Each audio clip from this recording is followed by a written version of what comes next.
السلام علیکم ناظرین، میں ہوں شیر محمد اوان۔ جوہر آباد کا واقعہ سوشل میڈیا کے ذریعے آپ تک پہنچا۔ عمران حنیف جو کہ بینک مینیجر تھے، ان کو ان کے گارڈ نے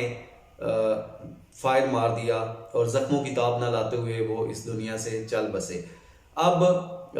جو جھوٹے الزامات لگا کر توہین رسالت کے لوگوں کو مارا جاتا ہے، اس کے کنسیکوینسز کیا ہیں، اس کے نقصانات کیا ہیں، اس پہ بعد میں آتے ہیں۔ پہلے یہ بتا دیں، یہ سی سی ٹی وی بھی آپ کو سکرین پہ نظر آ رہی ہے، اور ہم نے عمران حنیف کی جو وال ہے سوشل میڈیا کی، فیس بک کی، اس کو پورا ہم نے دیکھا۔ اس کے کچھ سکرین شاٹس یہ سکرین کے اوپر آپ کو نظر آ رہے ہیں۔ ان کو دیکھیے، پڑھیے اور اس سے اندازہ لگائیے کہ کیا یہ شخص توہین رسالت کا مرتکب ہو سکتا ہے۔ اس کے ساتھ ساتھ اس کے جو گاؤں کے لوگ ہیں، خاص طور پہ اس کے ہمسائے، جو ان کے گھر والوں کا موقف ہے، وہ تو چلو گھر والے ہیں، لیکن ان کے جو ہمسائے ہیں ان میں سے ایک کا کہنا یہ ہے کہ یہ شخص جس کے اوپر قادیانی ہونے کا اور توہین رسالت کا الزام لگا ہے اور اس وجہ سے اسے گولی ماری گئی ہے، اس شخص کی بیگم جو ہے وہ گھر میں بچوں کو قرآن پڑھاتی ہے، قرآن کی تدریس کا کام وہ کرتی ہے، محفل میلاد یہ مناتے ہیں اور سچے عاشق رسول ہیں۔ اور وہ لوگ جن کی ہر بندہ گواہی دے رہا ہے، اس کا جنازہ، بہت بڑا جنازہ ہوا عمران حنیف کا۔ یہ تصویر آپ کو نظر آ رہی ہوگی سکرین کے اوپر۔ اس میں لوگوں نے ہاتھ اٹھایا ہوا ہے، یہ بیسیکلی اس کی گواہی دے رہے ہیں ایمان کی۔ ایمان تو ظاہری بات ہے، میرا کیا ایمان ہے یا لوگوں کا کیا ایمان ہے وہ اللہ بہتر جانتا ہے، لیکن جو دنیاوی معاملات تھے اور جو اس میں اپنے دین کے لیے یا نبی اکرم صلی اللہ علیہ وآلہ وسلم کے لیے محبت لوگوں کو نظر آتی، اس کی وہ گواہی دیتے ہوئے تصویر میں نظر آ رہے ہیں۔ وہ شخص، وہ گارڈ جس نے مارا، اس کے اوپر جب پولیس تحقیق کرے گی تو پتہ چل جائے گا کہ اس کے اوپر اس سے پہلے کیا کیا الزامات ہیں، لوگوں کے ساتھ رویہ کیسا تھا، کس کو مارنے کی کوشش کی نہیں کی، کس طرح کا وہ شخص تھا۔ اور ویڈیو میں جو اس کا بیان ہے، جس کے اوپر وہ کہہ رہا ہے کہ میں نے مارا، جس میں اسے چائے کا کپ پیش کیا جا رہا ہے، ایک وائرل ویڈیو ہے۔ اور اس کے علاوہ بھی بہت ساری ویڈیو ہیں جن میں وہ اچھلتا کودتا نظر آ رہا ہے، جیسے اس نے بہت بڑا مارکا مارا اور لوگ اسے چومتے ہوئے نظر آ رہے ہیں۔ سوشل میڈیا کے اوپر پوسٹ وائرل ہوئی اس کی، اور لوگ شاباش دیتے نظر آئے، اس کی تائید کرتے نظر آئے، اور اسے ناموس رسالت یا جو توہین رسالت کے ساتھ جوڑتے ہوئے نظر آئے۔ لیکن بہت سارے لوگ تنبیہ کرتے بھی نظر آ رہے تھے کہ یہ شخص جو قتل ہوا، وہ اس کے اوپر یہ سارے الزامات ہیں اور وہ اسے ہم جانتے ہیں، وہ سچا عاشق رسول تھا۔ اور اس کے بعد ظاہری بات ہے، اس طرح کے جو معاملات ہیں اس میں لوگ جو ہیں وہ ایسے شخص کو ہیرو بناتے ہیں۔ اب معاملہ یہ ہے کہ آپ بغیر تحقیق کے ایک قاتل کو ہیرو بنا رہے ہیں، آپ کو ری وزٹ کرنا چاہیے، خاص طور پہ وہ تمام معاملات جو نبی ذیشان رحمت للعالمین کے ساتھ جڑے ہوئے ہیں، ان کے اوپر کوئی بات ہو یا ان سے جڑی ہوئی ہو تو اس کے اوپر تھوڑی سی تحقیق کر لیا کریں، صبر سے کام لیا کریں، اور بغیر تحقیق کے وائرل پوسٹ نہ کرنا شروع کر دیں۔ ایک اس کے علاقہ کے جو لوگ ہیں اس کی گواہی دے رہے ہیں کہ وہ سچا عاشق رسول تھا، اس کو اپنے قتل بھی کر دیا اور ساتھ ایسا الزام لگا دیا کہ اس کے جو لواحقین ہیں وہ بھی اس اذیت کرب میں گزرتے رہیں گے۔ لوگوں کی نظروں میں ان کا کیا مقام ہوگا اگر آپ ان کے اوپر اس طرح کا جھوٹا الزام لگا دیتے ہیں۔ یہاں میرا شروع سے یہ موقف ہے کہ حضور اکرم صلی اللہ علیہ وآلہ وسلم کی ذات اقدس میں اگر کوئی شخص گستاخی کرتا ہے، نعوذ باللہ نعوذ باللہ نعوذ باللہ، تو حکومت کو چاہیے کہ اس کے اوپر ایک سخت قوانین ہوں جو پہلے سے ہیں، انہیں بھی ری وزٹ کیا جائے اور فوری اس کو سزا حکومت دے۔ اور اگر وہ الزام جھوٹے لگائے ہیں کسی نے تو اس سے بھی سخت سزا ہونی چاہیے، تاکہ دوبارہ لوگوں کو نبی ذیشان کے نام اور ان کی جو ناموس ہے اس کا سہارا لے کے لوگوں سے اپنی رنجشیں نکالنے کا جو وتیرہ بنا لیا ہے وہ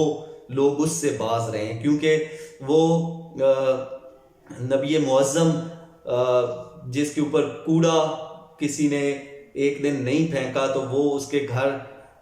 تشریف لے جاتے ہیں اور دیکھتے ہیں کہ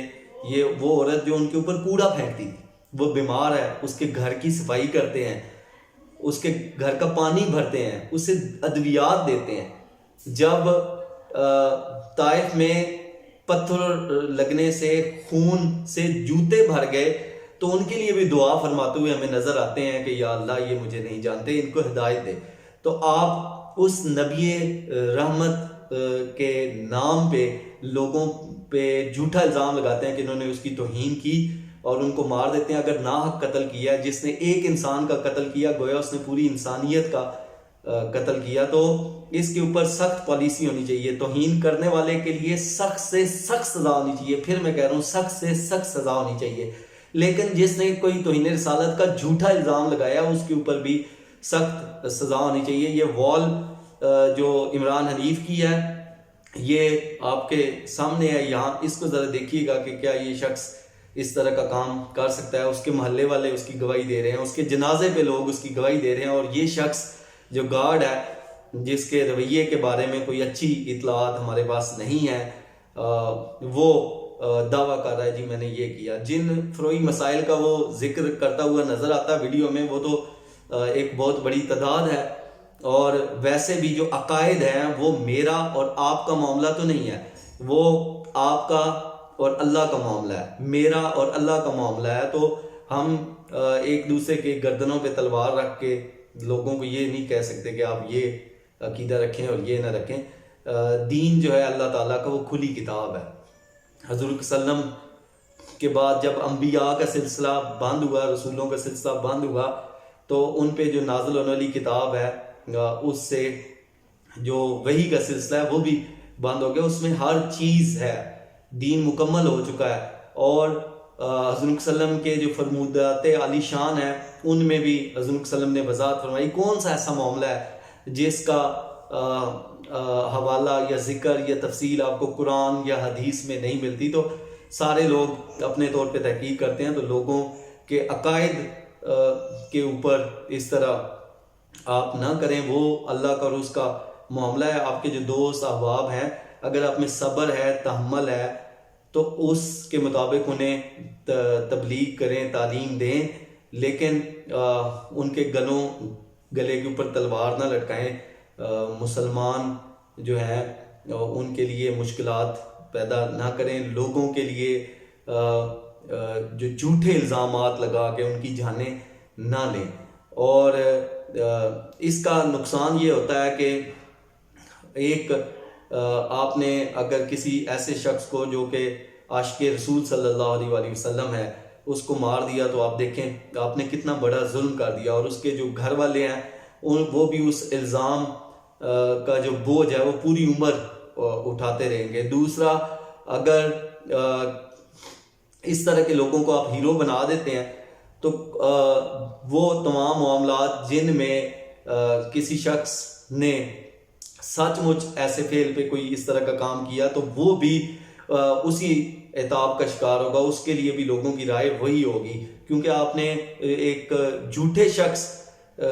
کو ہیرو بنا دیا تو جو کوئی سچا ہوگا اس کے لیے بھی لوگوں کا امیج جو ہے وہی رہے گا۔ حکومت کو چاہیے کہ اس کے اوپر ایکشن کرے، ناموس رسالت صلی اللہ علیہ وآلہ وسلم، کیونکہ اسلامی جمہوریہ پاکستان ہے،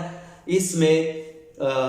اس کے اوپر سخت قوانین ہونے چاہیے۔ لیکن میں پھر کہوں کہ جو جھوٹا الزام لگاتا ہے اس کے لیے بھی سختی ہونی چاہیے۔ جو علماء کرام ہیں اس علاقے کے یا ارد گرد کے جو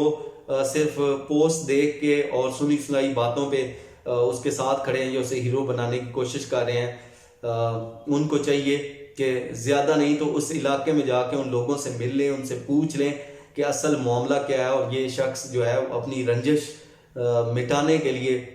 اس نے یہ کام کیا۔ آپ سی سی ٹی وی فوٹیج میں بھی دیکھ سکتے ہیں کہ وہ بیٹھے تھے اور اس نے اٹھ کے فائر مار دیا۔ کوئی ڈسکشن ہوتی ہوئی آپ کو نظر سی سی ٹی وی میں بھی نظر نہیں آ رہی، اور وہاں کے جو لوگ ہیں وہ بھی یہی بتا رہے ہیں۔ اور اس کے اوپر آپ نے الزام لگا دیا کہ یہ گستاخ رسول ہے اور اس طرح کا شخص ہے، اس کی جو زندگی کا حصہ ہے ماضی قریب کا وہ یہاں پوسٹ کے ذریعے آپ کے سامنے ہے۔ اس کی بیوی کا میں نے آپ کو بتایا گھر میں قرآن بچوں کو پڑھاتی ہے، میلاد مناتی ہے لوگ، جس کی گواہی دے رہے ہیں، اور اس کو آپ نے ایک گستاخ رسول کہہ کے تو مار دیا۔ تو اس کے اوپر اس گارڈ کے لیے سخت سے سخت سزا ہونی چاہیے، اور وہ تمام لوگ جو بغیر تحقیق کے پوسٹ کرنا شروع کر دی اور پھیلا دیا اسے، ان سے ایک تو گزارش یہ ہے کہ ایسے معاملات میں صبر سے کام لیں اور تحقیق کر لیں، اور اس کے بغیر اس طرح کے کام نہ کریں تحقیق کے بغیر۔ اور سیکنڈ، معافی مانگے اس کے اوپر کہ آپ نے ایک جس کی لوگ گواہی دے رہے ہیں اس کے جنازے میں بھی اور ارد گرد بھی کہ وہ ایک سچا عاشق رسول تھا، اس کے مرنے کے اوپر آپ جو قاتل ہے اسے آپ ہیرو بنا رہے ہیں۔ ہم اپنی سوسائٹی کو، اپنے معاشرے کو کس طرف لے جا رہے ہیں؟ جو سب سے اہم بات ہے وہ ہمیں حضور اکرم صلی اللہ علیہ وآلہ وسلم کی تعلیمات کے اوپر عمل کرنا ہے، اور میں آپ کو دعوے سے کہتا ہوں کہ اگر ہم نبی معظم صلی اللہ علیہ وآلہ وسلم کی تعلیمات پہ عمل کرنا شروع کر دیں، ان کی جو تعلیمات ہیں ان کو ہو بہو اپنی زندگی میں لے آئیں، اس کی پیروی کریں، تو یہ معاملات سارے ویسے ہی ختم ہو جائیں گے۔ کسی کی جرت ہی نہیں ہے کہ کوئی نبی اکرم صلی اللہ علیہ وسلم کی شان میں گستاخی کرے۔ مسلمان تو مسلمان، کیونکہ مسلمان کو پتہ ہے کہ ہماری جان، مال، اولاد، ہر چیز سے افضل جو ہے، ان سے زیادہ جو ہمیں عزیز ہونے چاہیے وہ نبی اکرم صلی اللہ علیہ وسلم ہونے چاہیے۔ کافر جو ہے وہ بھی یہ کام گستاخی نہیں کرتے، سوائے ان چاند ایک کے جن کے اوپر اللہ کی لعنت یا پھٹکار پڑی ہے، ان کے علاوہ کافر بھی نہیں کرتے۔ کافروں نے کتابیں لکھی ہیں، 100 عظیم انسان جو ہے اس میں پہلے شخصیت کس کا نام ہے؟ حضور اکرم صلی اللہ علیہ وآلہ وسلم کا۔ یونیورسٹیز کفار کی ہیں نا، ان کے اوپر دنیا کی عظیم ہستیوں کے نام لکھے ہوئے ہیں، ٹاپ پہ کون ہے؟ حضور صلی اللہ علیہ وسلم ہے۔ تو چند ایک جو گندے انڈے ہیں ان کی وجہ سے ہم کسی کو یہ نہیں کہہ سکتے کہ ہر جگہ پہ ایسا ہے، کسی کی جرت ہی نہیں ہے، اور اللہ نہ کسی کو یہ توفیق دے